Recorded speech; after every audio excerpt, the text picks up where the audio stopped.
to be the man, you gotta beat the man right here.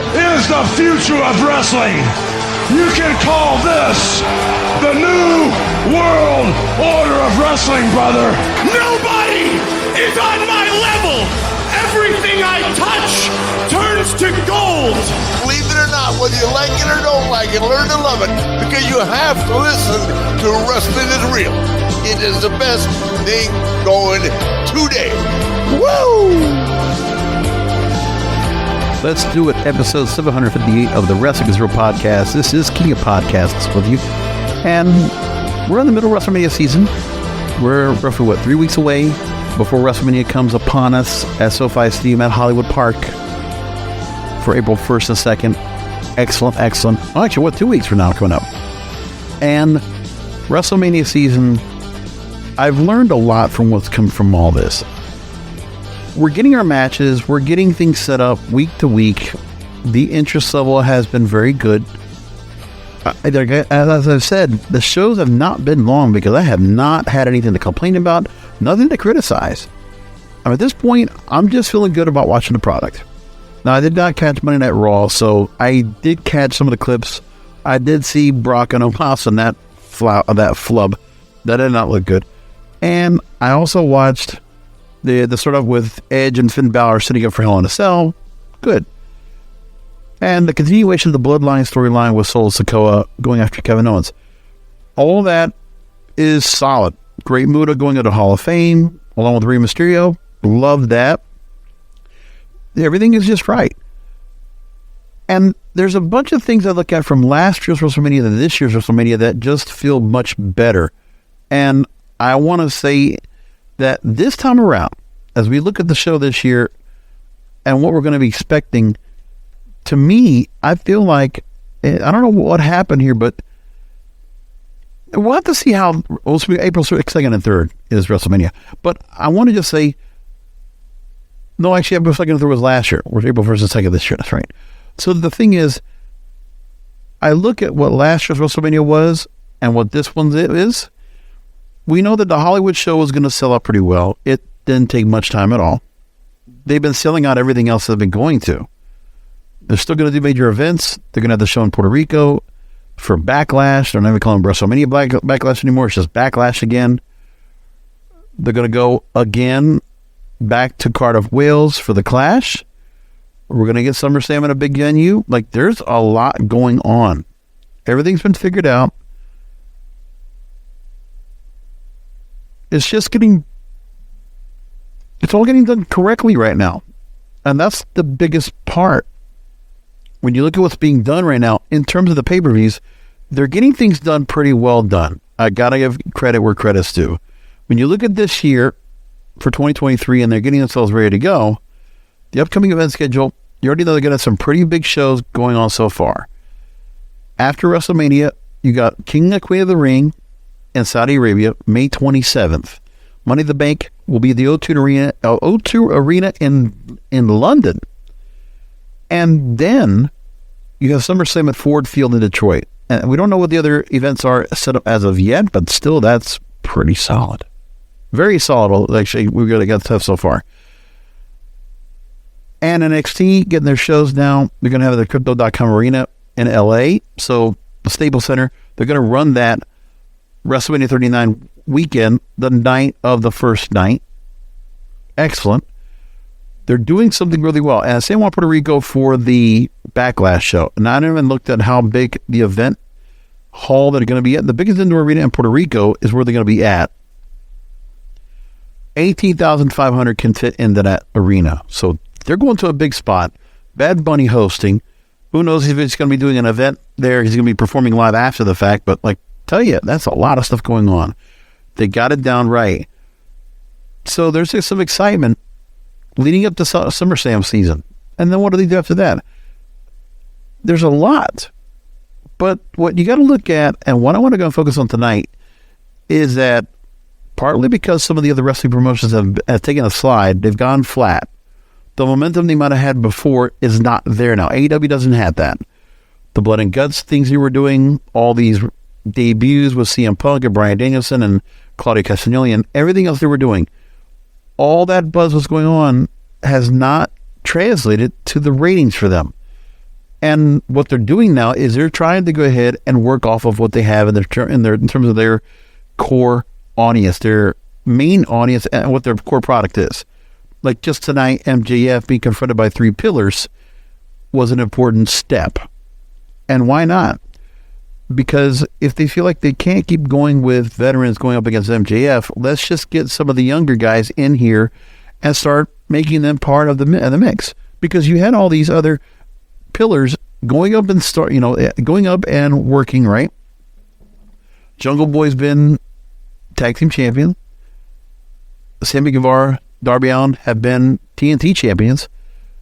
They've been getting the run in the mid-card belts for a while now. So now to put them into this mix here and see where they can go and see if there's going to be a real spark of interest to see what happens with MJF having to confront with these stars as opposed to MJF constantly getting the upper hand on the veterans. Let's see if they can do something here. That's the interest of this right now. With that said, I want to look at what we have now in terms of the crowd, the audience, the interest, and that I think that WWE is widening the gap right now. They're surpassing. And it's not even so much that they're necessarily doing anything overly special. I just think consistency, the value of the mid-card, getting some real value, like really, that's the one thing, was building from within. That's what Triple H has done. The main event part has not been much of a big story, except for the fact that the storylines have been done right. I still think that's Rob Fee. I think that long-term storyline right there, that catalyst to carry everything else, that's what a soap opera does. You have these side story arcs leading up to the main story arc that has multiple layers of storylines within it. That is a compelling show. That's television. And the premium live events have been paying off on those storylines. And so far, the one thing we're not getting some of these long-term storylines, we're not getting tired of it. Let me put it to you like this. I got one comment that I got from the YouTube channel, which I know I'm not getting a whole lot of people that are listening so much on the downloads on the audio end, because I know this has been changing, because people have been really much listening more and more every time to the YouTube channel and watching what's going on there. So one comment I got from last week's show, WrestleMania Goes Hollywood with Winning Old School Storytelling, Dutch Chattahoochee wrote on YouTube, "It's been a very long time since I felt a story this deep, and a story where you're actually into it. I don't want it to end." And I think there's a lot of people that probably think the way he does. I wouldn't be surprised. But that's something that really stands out to me. This storyline still has legs, because it's not just Roman Reigns and his 1,000-day plus run as champion. Because the Bloodline storyline, the intricacies of everything else going on, from Paul Heyman being the mouthpiece as need to be, to the issue with Sami Zayn, to the issue with Kevin Owens, to the issue with Cody Rhodes. The fact they have still not set up an opponent for the Usos yet, and they could wait till the very last weekend to set that up if they want to. I wouldn't be surprised. It's all been set up and fortified. And remember, we've been going this almost a year at this right now, with this storyline with Sami Zayn, sitting it in. Because now we're coming up almost a year to the day when Sami Zayn got together. And we know that there was that whole conspiracy theory idea that was going on after WrestleMania, that this all came about, and Kevin Owens and Sami Zayn had their outs. But with Triple H coming in, the Kevin Owens character got a boost, and the prize fighter gimmick was brought back for the purpose of getting him back to a certain level. Because now Kevin Owens gets a great pop when he comes out. It's not like it was before when he's going up against certain opponents and just being kind of given people to work with without any real significance to it. I want to take a moment and just reflect on last year, on where I was going on with the conversation and everything leading up to WrestleMania 38, and I want to just really quickly just go back and reflect on what the card was that we saw last year.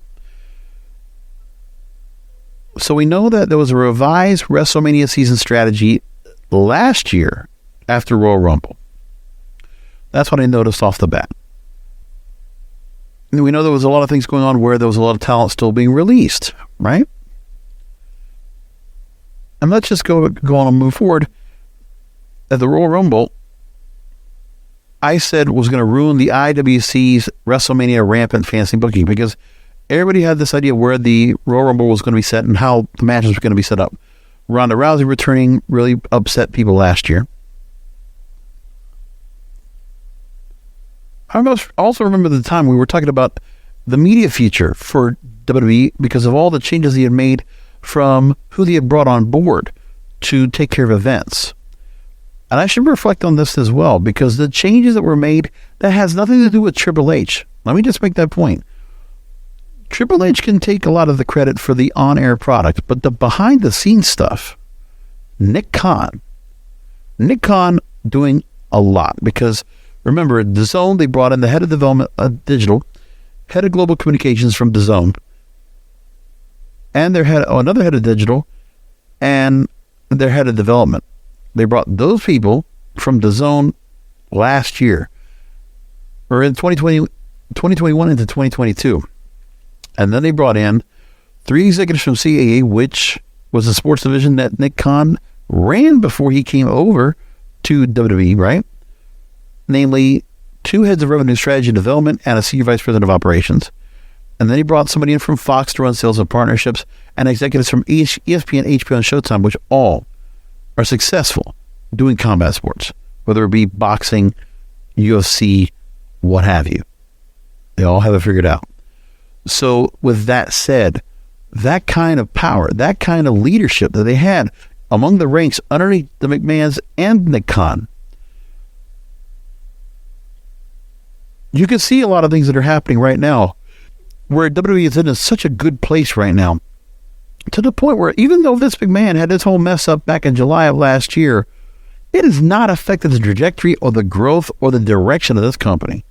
This company is now hot. Even the social media stuff that you see now, I'll tell you, the TikTok feed I see now regularly, it's so interesting. The clips they put up there, because it is like the Triple H style, is putting much more where the microphones are inside the ring. You're hearing more commentary. And it's not so much the moves we're watching in the TikTok videos as it is the commentary. It's just, they're getting it right. And there's just they got some people over there that are figuring this out, and they're figuring out what to do outright. And they're getting some strategic people to work in with when it comes to media partnerships, when it comes to celebrities, influencers. They're doing the right thing. They're utilizing that talent better than ever before. Like, listen, you can just say what you want. The Logan Paul stuff right now has been very good. He's been very effective. And the best part is that you had him and Bad Bunny that are absolutely entrenched, and they are all in on the product. They are putting the effort in. We've been seeing that over and over. Logan Paul, the fact that he's a regular part-time draw, he's coming in. That guy's going to kill it.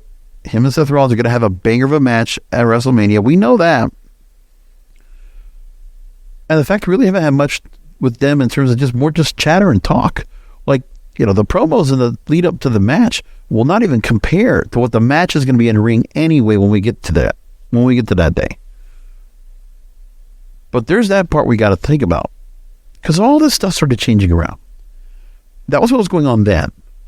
And then we go back, and as I continue to run up to WrestleMania, we can also look back, and I can go back and talk about going back into February. We know that Cody was going to eventually come in. We just didn't know when, if he was going to be around at WrestleMania time, and that was still in the wind until we saw him at WrestleMania, which was one of the highlights last year.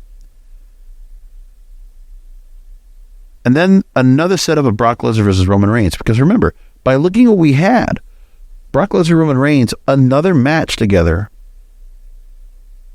with everything that was going on with the day one pay-per-view, and that Roman couldn't make it, and Brock won, and the whole split was going on, to put the combined belts at WrestleMania, which is what we had that right there. And that was that whole deal, like, where everybody was all upset that Brock Lesnar was going to be doing this match. And here we go. Another match with just the same people on top over and over again. We get a fresh matchup now. And remember, Cody Rhodes has not battled Roman Reigns yet. That's still a fresh match. And Cody Rhodes has had a couple of fresh refresher matches just to get a little bit in the ring, just enough to give a little bit of interest and show that he's in there. A little bit of work until he gets in the ring with Roman. And we finally get that match, because that match is going to not be where we've seen these guys in the ring together in 6-man tags or whatever else we're getting on. Like, remember, we could have had that kind of thing, especially this year, where, okay, Cody, Sammy, and Kevin Owens together in a 6-man tag against Roman and the Usos. Could have had that at a show, but they never did that. We didn't get that at all. And that's what's been very important. Because remember, for this year's WrestleMania season, after Royal Rumble, when you know Cody, without a shadow of a doubt, was going to be go up against Roman, and Rhea Ripley was going to go up against Charlotte, they said that. And remember, everything else just got built out after that. The usage of the Elimination Chamber matches, excellent. Excellent. Now, while Austin Theory got a strong win in his Elimination Chamber match to retain the U.S. title, now the match against John Cena, because he feels like, well, he's better than everybody. They've built him up with the talent that they have to be insurmountable. And now Austin Theory comes in after that little blip of him losing the title and getting it back. Now he's in a great spot. And the Roman's Championship, where Asuka wins, and now she's moving on, and that's set up.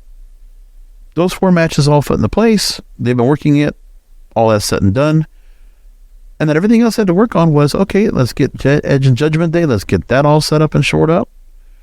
Let's get everything set up when it comes to Seth Rollins and Logan Paul. And then we set up, okay, Damage Control, Becky, Trish, and Lita. Great. And this week they went with Brock and Omos, which did not go so well. They're going to have to go and do a pick-me-up afterwards, so next week, to kind of get that back on track. Because it wasn't a great segment. So MVP can do whatever he wants to go and put everything over for Omos, but Omos has to get the work done. He actually has to make that move. To do that simple, knock him out of the ring, flip him out. Couldn't do it.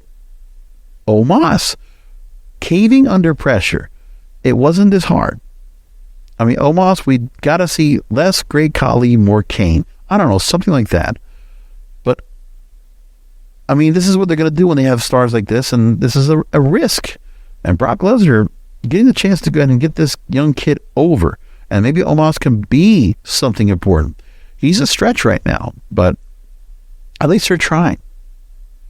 And then we know the other intricacies when it comes to the Judgment Day, when it comes to Dominic Mysterio and Rhea Ripley, and the split up of those, and what those two are going after right now individually.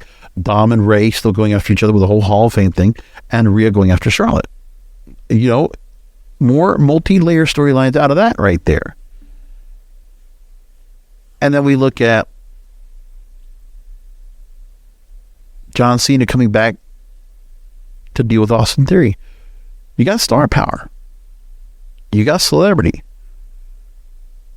Relatively younger stars this time around. We're not seeing Stone Cold. Let me look at this. Look at the last year's show. Just to remind yourself. Brock and Roman last year, and just kind of working that out, right? There's no comedy this time around. None of that. Remember, last year, the Jackass match for Sami Zayn and Johnny Knoxville, which, listen, was entertaining, worked, but we know that that's not what Triple H is about. He doesn't like the comedy. He doesn't do that. We still don't have the match for Gunther yet, because that's still got to get set up too. But we know that's going to get set up with Drew or Sheamus, however they're going to fix that. So they got that story also going on. All this works out. It's just, I mean, the IC title, they couldn't get the contendership done. We're going to get it done this week. Continue to move forward. Hall of Fame inductee and The Undertaker to get people all interest. Pat McAfee, Austin Theory, you set that up, which was really, and then Vince coming back on the ring. Remember, we had that, plus we had Stone Cold against Kevin Owens and a non-sanctioned match. It was just kind of like a brawl. But this is what they had to go and do last year to try to set things up. Now, Edge, AJ Styles, great match, but remember, they had to set things up to kind of build something out of that. But, that's just like Edge just picking somebody to go and work with.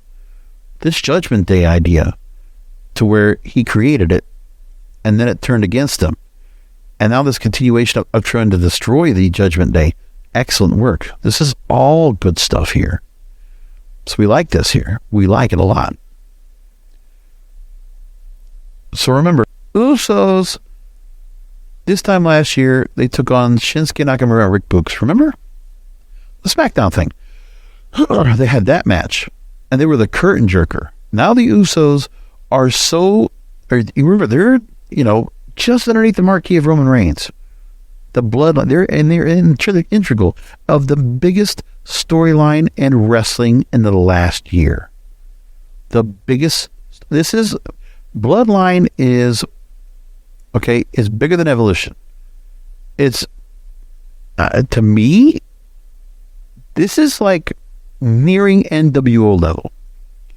NWO Black and White before we got everybody in there, right? Like until we get to the Giant, right? When it was just Hall, Nash, Hogan, Giant, Six, and pretty much it, right?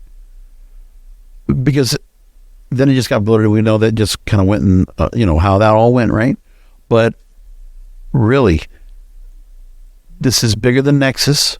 This is bigger than, it's getting up to it's getting to the D-Generation X level. Bloodline is at that level. It's compelling. It's great storytelling. They're doing a damn good job now. So look at last year. Drew McIntyre, Happy Corbin, right? And Baron Corbin now, we don't know what they're going to do with him, but they had that deal. They put that together. This is after Drew McIntyre had won the title, right? Miz and Logan Paul against the Mysterios, that's fine. The final way to continue everything going on, because eventually Ray and Dom were going to split up. The whole Judgment Day thing was a great way to do it. Where we're going with all the things that have changed in the last year, there have been a lot of winning storylines across the board. I don't think it necessarily has to do with Triple H.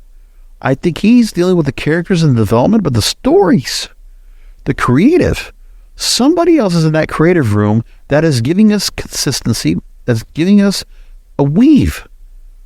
And we're getting more storylines that the creative team, I believe, are actually coming up with that are not getting shot down. It's still there. You can tell they're not putting a certain creative out there that's not working. These people who work in writers' rooms, they're getting the chance to do writers' room type shit. It's working. It's working. So now last year, Bianca Belair, Becky Lynch, right? Bianca being solidified as champion. She comes in now a third year, but this time again, another year as champion, right? Cody Rhodes and Seth Rollins, which we all talked about last year. Charlotte and Ronda, which was a good match, but it's like with Ronda always getting the chance to win and this and that. Ronda's not been in anything like that now. Her and Shayna are kind of off on their own end. Ronda, after she dropped the belt to Liv, she's been off on their own device. And that's it. We'll see Ronda somewhere, I think, in some matches. Obviously, we're going to see her somewhere. But she's just in the middle of the pack now. She's not in the main event. She's kind of been humbled down into the mid-card. It's in the semi-main event stage, pretty much. Then we had Stone Cold and Kevin Owens, which, again, coming into that, we didn't know what's going to happen. We didn't know what Stone Cold was going to do, what they were going to set up. But to bring back 57-year-old Stone Cold Steve Austin to come back to work WrestleMania, to get Vince back the next night to work WrestleMania, desperation. This card doesn't have that. This card, we're not having to go ahead and stretch out so much. Because they had to give us 4 matches where it doesn't deal with any storylines going forward. Everything right now in WrestleMania, it deals with storylines going forward. Maybe not so much Seth Rollins, because the Logan Paul thing, he comes in and out. But we don't know.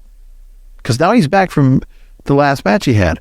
Maybe he's going to be all right, and he can, maybe we'll see a little bit more because there's some big shows coming up, and he'll probably want to be part of it, right? So now, no RK Bro. Remember, we didn't even have them. And that was last year's Raw Tag Team titles, right? We didn't have them. Because Randy Orton and Riddle have not in the picture. We don't know if Matt Riddle's coming back. Randy Orton is still hurt. And we don't know what if there's any timeline of him returning. We don't know. And then remember, we had Bobby and Omos in a very short match. And now Omos is being stepped up to Brock Lesnar. That's very concerning. And I'm sure everybody out there looks at that match and says, man, that might be the bathroom break. Because we don't know how that's going to turn out. I know everybody's probably looking at Omos and Brock Lesnar as a train wreck match. That's the weakest match of the card. And that's the weakest match. Let me just say that again. That's crazy. Johnny Knoxville, Sami Zayn, anything goes. And then you had Sasha and Naomi. Remember, we don't have them anymore either. I mean, we've had some switch around. And don't get me wrong, it would be nice to have RK Bro back. It would be nice to have Sasha and Naomi back. We don't. Edge and AJ Styles, long match. It did good. And then we remember we had Brawling Brutes in 1 minute and 40 seconds. Why that even worked like it did, I forget what the whole reason why that match was so short, but then Pat McAfee, Austin Theory, then Mr. McMahon, and that whole kind of number. And only 12 minutes for the winner takes all match where Roman wins over Brock. I'm going to say that Cody and Roman are going to go longer than that. Because remember, with Brock, it's a limited time match anyway of how long he's going to be out there. I don't expect him to go more than 20 minutes in some matches these days. But imagine what you have now on the card. You're going to get long matches this time around. We're going to see that as well. Because when you look at what we're seeing right now, if I had to guess, Cody and Roman, they're going to get 30 minutes or more. Charlotte and Rhea will probably get 15, 20 minutes. Bianca, Asuka, 15, 20 minutes. Austin Theory, John Cena, 15 to 20 minutes. Seth and Logan, they need to give them 30. They should. Damage Control, Becky, Trish, Lita, 10, 15 minutes. Brock Lesnar and Omos, 5 to 10. And I'm almost stretching that on 10. Hell in a Cell, you could go 20 minutes, 25 minutes, maybe up to 30 with them. And if you're talking about like WrestleMania is going to go what? We're going to get like 2 shows that are 3 hours each. Maybe not a whole lot of pre-show matches ahead of time, but that's okay. Because they're not going to try to make it a point to get everybody on the show. Just to make a card that has everybody on it. That's okay. And by the way, those matches, the build-up for WrestleMania, the matches we're going to get, compared to what we're going to get coming up for the other pay-per-views that are going to be going on during WrestleMania weekend. Like, don't get me wrong, great pay-per-views coming up when it comes to Impact Wrestling with New Japan. They're going to have their Super Show, Multiverse United, Only the Strong Survive, which, by the way, they got some monster matches at this, right? Kushida and Josh Alexander for the Impact World title. Mike Bailey and Will Ospreay. Jeff Cobb and Moose. These are just great matches. Kenta Minoru Suzuki. What? X Division title, you got a scramble match, and then you have, Trey McMichael, Frankie Kazarian, Rich Swann, Kevin Knight, Clark Connors, Rocky Romero. So you got guys in the dojo coming into this match. Crazy. Impact World title. Bullet Club. The champion Ace Austin. A Chris Bay against Motor City Machine Guns against Aussie Open against TMDK. Shit. That's some hell, a lot of work right there. Knockouts title, Fatal 4-Way, Mickie James defending against Deonna Purrazzo, Giselle Shaw, Miyu Yamashita. Damn. Good stuff. And then we're not counting what Supercard of Honor is setting up. We've already got a Reach for the Sky match. I know Lucha Brothers are in a Ring of Honor tag team match. They're setting that up. You got that coming up for you. And Ring of Honor just getting their show started. So they'll build that up. We'll see where things go with that. I actually got to catch up on that. And I got a whole bunch of MLW episodes to catch up on as well. Great stuff going on. And so, you got this going for you. Might be a great pay-per-view. Supercard of Honor, great pay-per-view. No doubt they're going to do some good shows, but WrestleMania is not going to have to worry about being,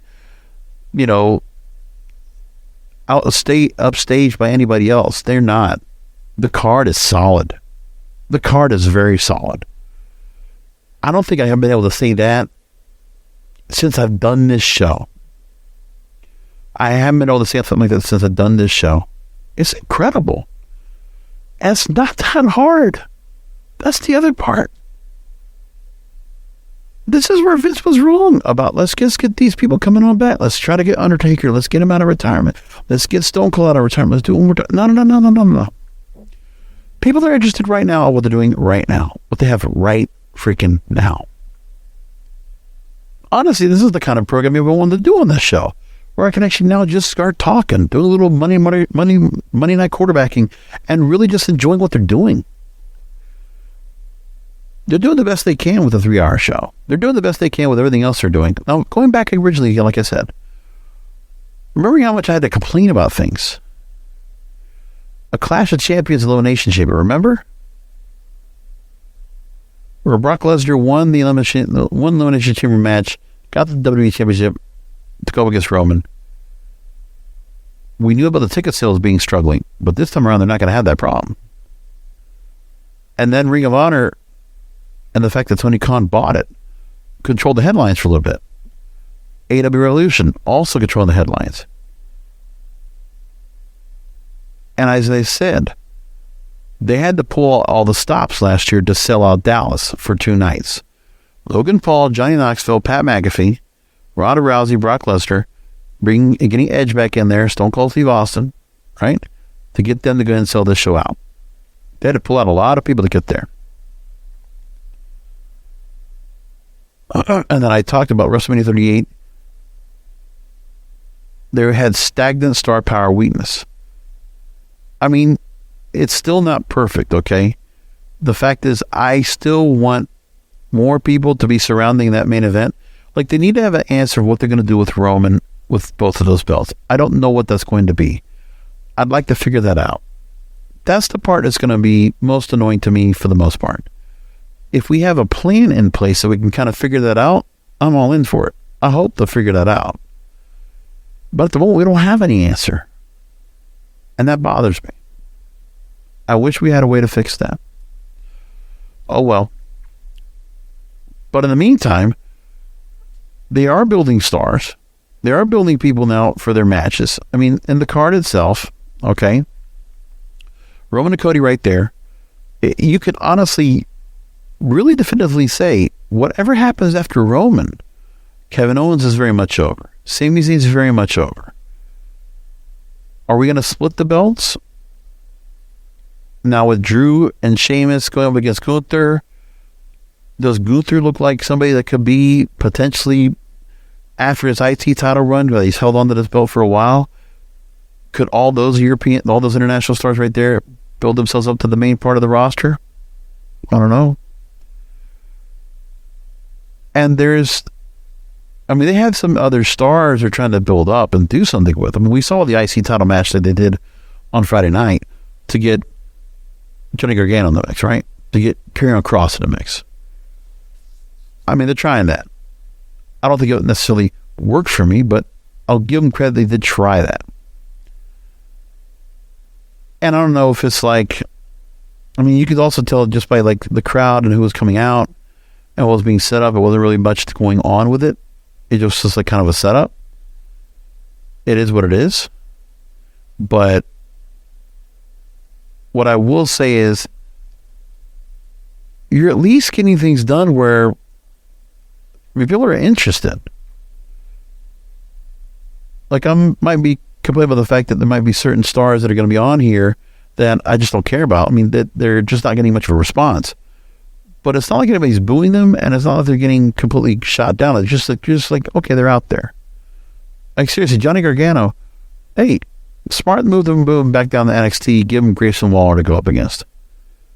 You know, to kind of spark that show back up. Yeah, that's smart. I agree with that.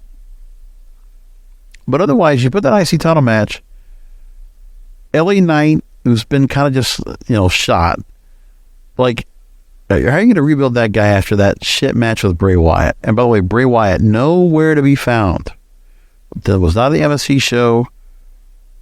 There's nothing that's going on with that so far, right? Kind of quiet. Xavier Woods being put into that match with Kofi Kingston on the shelf. Like, remember, Sheamus, Drew McIntyre, and this IC title number one contenders fatal 5-way match. And Dom be put in there, which, listen, that's fine. It makes sense to put him in there anyway. Like, those are the only three people I actually would care about. Well, yeah. Sorry, I'm looking at a picture on WrestleRant, and they have a different picture that is not of the match, so that's why I said Dominic. Sorry, he was not in that match. It was Sheamus, Drew McIntyre, LA Knight, Xavier Woods, Karrion Kross. That's what was it. But then everything else set up. So they got all the Phantasma. We got to figure out what's going to go on with them and where they're going to go with things, right? But we really don't have much going on so far in terms of, they gave us a trios match on SmackDown. Viking Raiders, Ricochet, Braun Strowman. Like, it's just, they're in the mix. And there's all of that. But then when you look at what everything else has been going on, you know, they have certain stories they got to go ahead and do, but like, what's going to have to happen is eventually, once we're out of WrestleMania season, it's time to go ahead and start looking at other people. And this is where Cody Rhodes is going to have to come in and start working with some stars and start shining them up. Start making them look good in the feet. And make them look like they look like solid, legitimate opponents and contenders down the line for either title or for both if they're staying combined. Like, that's what we need to go and figure out how that's going to work. So I put a few notes together in terms of what I think has been done right with how WWE has been widening the gap. Like I said, I got a couple of points I made. More relevant and active part-timers versus last year relying on legends. Because like I said, looking to see that you got to get Vince back out there, get Stone Cold back out there, you know, have Undertaker go out and do Hall of Fame. I think it was all that. I said now, better booking the main eventers, semi-main eventers, and title holders. Absolutely. So when you look at Kevin Owens, Sami Zayn, you see the titles. You see the IC title being so prestigious now. The US title being very important as a vehicle for Austin Theory. You want the young star right there. You want him to start building him up. Great. And the use of celebrities like Logan Paul, Bad Bunny. Excellent. Well done with that. And following the multi-layered Bloodline storyline, where Owens, Zayn, Cody, Usos, Roman, all intertwined. I'm not even talking about Solo Sikoa, who is also integral in this as well. I should put him in that too, right? I should add him into that mix as well. Like, that's 6, you know, look about that. You're talking about 4, 6, 7 names right there, all intertwined of various levels. And they're part of the hottest storyline there is. And we can see how it's working out because when people look at what's going on with the show, everybody's all interested. They're all up and at it. It's great stuff.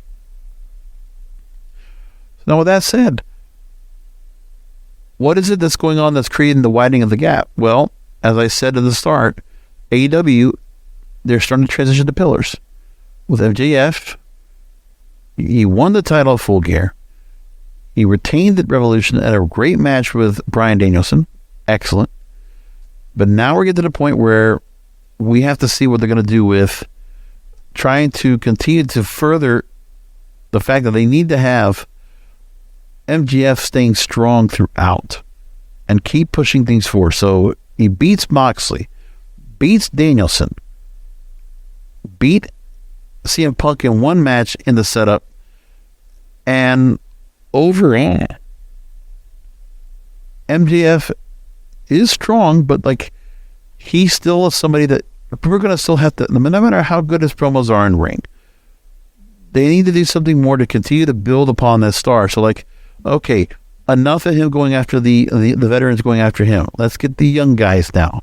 Let's flip the script, which is what Tony Khan's doing now. I think it's a good move.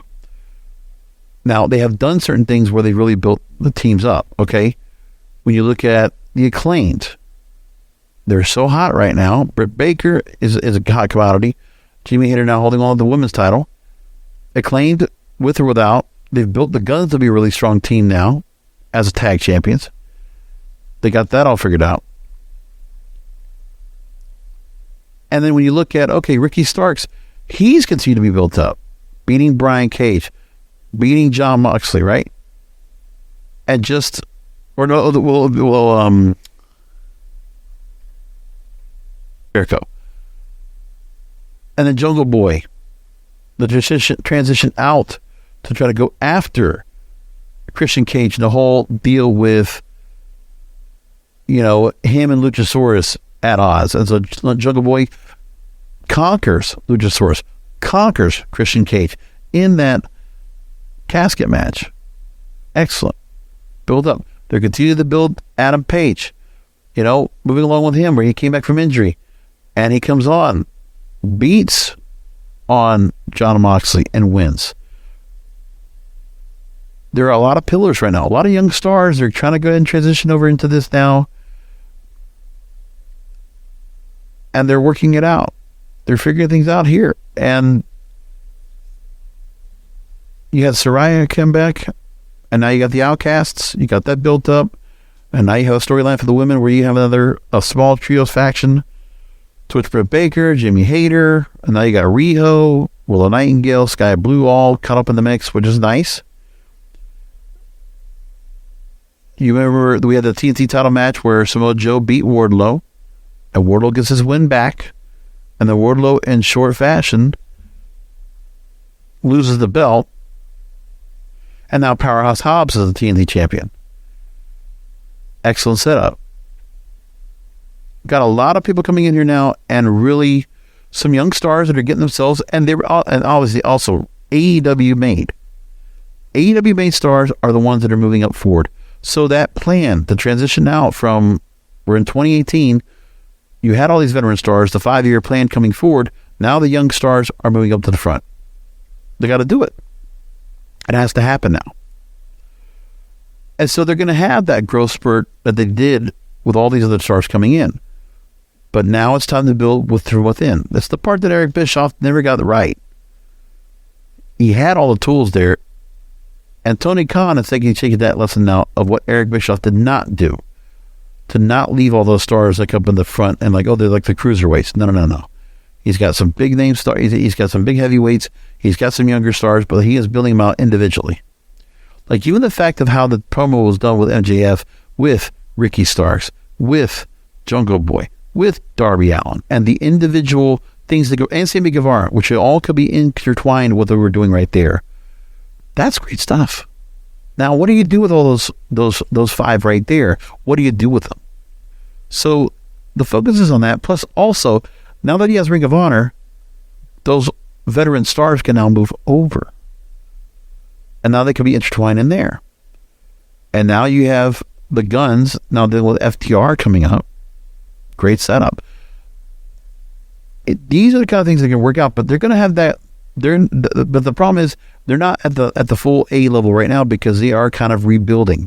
They're reshuffling. They're restructuring. That's what AEW is doing right now. They are restructuring after Revolution. That's what's happening.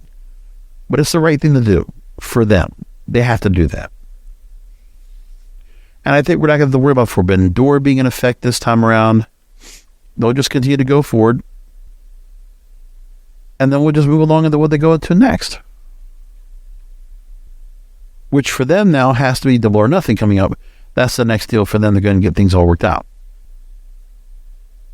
So that's all going to work out well. So Double or Nothing is going to be really good. You're going to get some younger stars all in this mix. And some that are going to break from the pack. Out of all these factions. And then you'll have trios matches. Because some of the titles they have also kind of intertwined. We talked about the fact that international titles have been very strong. And Orange Cassidy still holds on strong right now. Holding on to things right here. Which is good. Because these stars that might have been attached to other stars. Remember, with Sammy Guevara. And his attachment to Jericho Appreciation Society. But he was out there all alone. Jungle Boy, no affiliation now. Because he was with Christian Cage no longer. Same thing with Darby Allin with Sting. But we don't see so much as Sting. And then we see Ricky Starks, who was attached to Team Taz. All that's done. They got a lot of young stars they're working on right now. It's a restructuring. I really believe that. But now with Tony Khan running the pencil on this and making this change here, he's trying to go and whittle things around to get Ring of Honor where it needs to be while working the AEW format now and getting that roster restructure so that he has the pieces all set up to create that traditional, historic kind of feel to Ring of Honor, and the young upstarts established now running the roost to AEW. And I think they've done the right thing with all these stars to build them up to a certain point so they can get that done. Pretty smart. But it does make the gap get a bit widened because all WWE had to do was solidify their base. So they did. The foundation of what their product is all about has gotten better. Their storylines have gotten way better.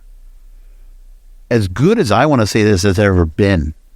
Because they now have people that are in the business of combat sports from the outside building the events.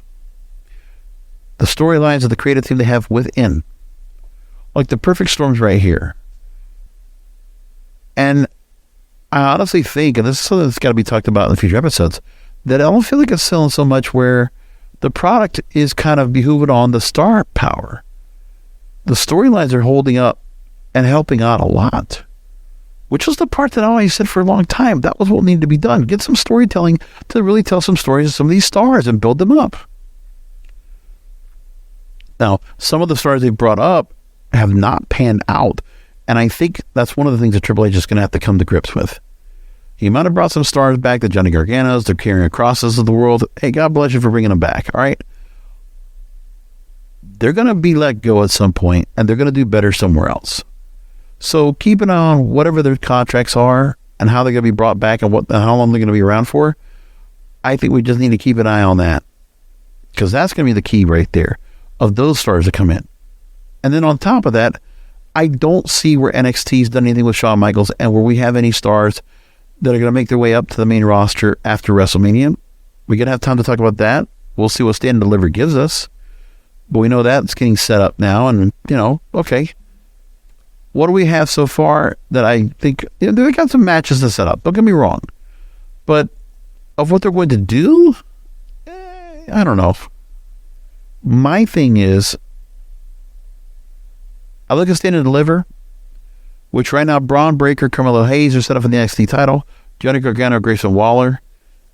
A ladder match for the NXT Women's title with Gigi Dolan and Zoe Stark so far qualified.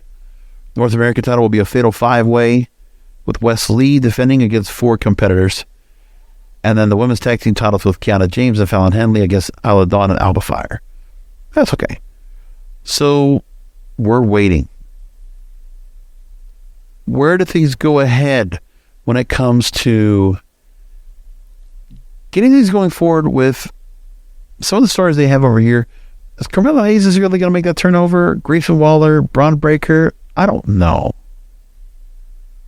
I don't know if I see that yet. But I'm waiting. I'm waiting on it. Anyway, we're going to leave it there. That's the show tonight. Thanks for listening in. Find out the show as you always do. Had a lot to say this time around. But we'll get more into that because, again, we're going to get closer to WrestleMania time. And the show's going to get really hot. And we're going to come up with the pay-per-view time. We're only 2 weeks away, and we're going to start getting some pay-per-views to talk about. So when it comes down to it, when we get there, I will probably do a post-show where I will cover Ring of Honor's Supercard of Honor and the Impact Wrestling New Japan show. I don't know if I'll do separate shows or if I'll do them together, but I will do post-shows for both of those. And WrestleMania Night 1, Stand and Deliver, I'll do that on the same night. WrestleMania Night 2 will get its own. So we'll probably do 4 podcasts that weekend coming up. About 2 weeks from tonight. That's where we're at right now, man. Wow, this is crazy. So that's the show for everybody. Thanks for listening in. I need to go and start working on doing the website. I'm going to probably do some little changes to it. Or maybe just do a whole refresh. I don't know. Because the website's the website. It's just kind of like a stopgap. I need to do something better with it. I want to make it much more functional. Any thoughts you want to go and do with it, just let me know. kingofpodcasts@yahoo.com. We'd love to hear from you. Email me or just send a comment in the YouTube channel where you find the show if you're listening to it there or watching it there. And thanks for finding the show on YouTube. Make sure to subscribe if you haven't done so at King of Podcasts. Do it there or find the link at WrestlingIsReal.com. So we'll come back this time next week for another Wrestling is Real podcast because wrestling needs us. Thank you for listening to the Wrestling is Real podcast. Find past episodes anytime at WrestlingIsReal.com or subscribe on Apple, Amazon, Spotify, or all major podcast distributors. Follow at King of Podcasts on Twitter, Facebook, Instagram, and TikTok. This has been a presentation of the King of Podcasts Radio Network.